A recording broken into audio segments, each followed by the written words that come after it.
नमस्ते, यहाँहरूलाई मेरो नेपाली किचनमा स्वागत छ। आज म यहाँहरूमाझ होममेड क्यापुचिनोको रेसिपी लिएर आएकी छु। धेरैलाई मनपर्ने यो फिजवाला कफी हजुरहरूमध्ये कतिजनाले रेस्टुरेन्टमा गएर महँगो पैसा तिरेर पनि खाने गर्नुभएको होला। आज म त्यस्तै कफी बिना मेसिन धेरै बेर लाएर चम्चाले घोटेर हात पनि दुखाउन नपर्ने तरिकाले बनाएर देखाउँदैछु। थोरै समयमा सजिलोसँग मिठो कफी कसरी तयार गर्ने, आउनुहोस् बनाउनतिर लागौँ है त। कफी बनाउनका लागि मैले ग्यासमा दुध उमाल्न राखिसकेको छु। दुध उम्लिँदै गर्दा मैले यहाँ एउटा सिसाको यस्तो खालके बोतल लिएको छु।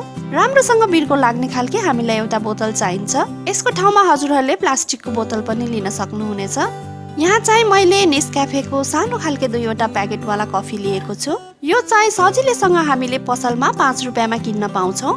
मैले यहाँ 2 कप कफी बनाउनका लागि तयार गर्दैछु। यहाँ मैले 2 चम्चा र आधा चिनी पनि राखेँ। अब यो प्याकेटमा रहेको कफीलाई पनि म यो बोतलमा राख्दैछु।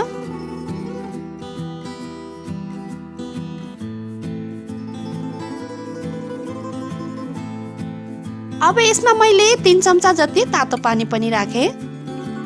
अब यसको बिर्को बन्द गरेर बोतललाई राम्रोसँग हल्लाउनु पर्छ।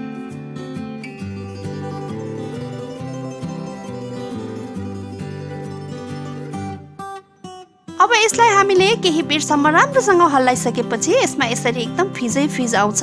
यसलाई म खोलेर पनि देखाउँदैछु। यसको कलर पनि हल्का लाइट भएको छ। अब यसलाई म कपमा खनाउँछु।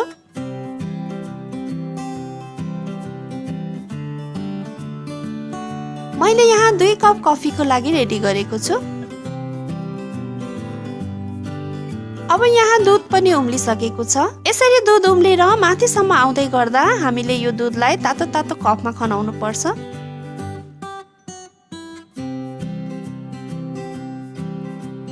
अब दुध राखिसकेपछि हामीले एकपटक चम्चाले यसलाई राम्रोसँग चलाउनु पर्छ।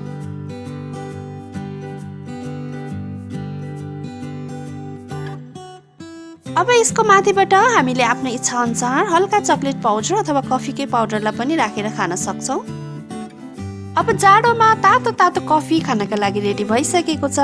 हजुरहरूले पनि यसरी नै सजिलैसँग घरैमा सस्तोमै मिठो कफी बनाएर अवश्य पनि ट्राई गर्नुहोला। आशा छ यहाँलाई भिडियो मन पर्नेछ। भिडियोलाई लाइक, कमेन्ट र शेयर अवश्य पनि गरिदिनु होला। यदि सब्स्क्राइब गर्नु भएको छैन भने सब्स्क्राइब गरेपछि छेउमा रहेको बेल आइकनलाई अवश्य पनि क्लिक गरिदिनु होला। यसले गर्दा मेरो नयाँ भिडियोहरूको नोटिफिकेसन यहाँहरू माझ सजिलै आउने गर्छ। हवस् त, यहाँहरूको दिन सुखमय बितोस्। धन्यवाद।